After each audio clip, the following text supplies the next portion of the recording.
It's a global balance, and we've talked recently how China's situation has been changing around the world, and what's the impact of that on the world around us.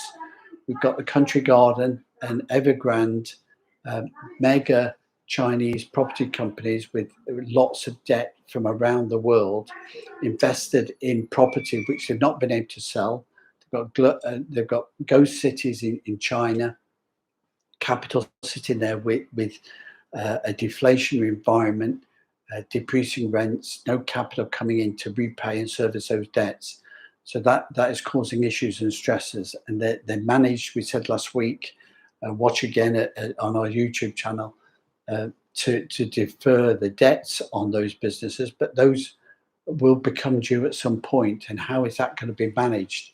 And how are China going to manage that politically in a global economy if they want to isolate themselves? What we've seen very clearly is that with China, they had a revolution in the late 40s, and Taiwan is not a completely independent sovereign state, and it's claimed to be part of China territory, but the opposition in the Revolutionary War, it took up control and created their own economy in Thailand. If you're a cynic, you would say that China and Russia did a deal that after China quickly took over Ukraine and reclaimed those lands for Russia, that Russia would then support China to take over Taiwan, making belligerent noises about that, which is now having a bit of a consequence in terms of world trade. And we see that the USA, with their economic and financial power, are now disengaging from China and creating new working environments. So there's a new Vietnam USA trade agreement been signed this week to up the amount of tech and microchip manufacturing that can go on in Vietnam. India is already replacing China as the major source of spare parts for Apple iPhones and computers, which is taking business and trade and wealth and income away from China in the short term, contributing to their recession, which could have a spiraling effect on their economy as they become a maturing economy rather than a tiger economy that's growing rapidly.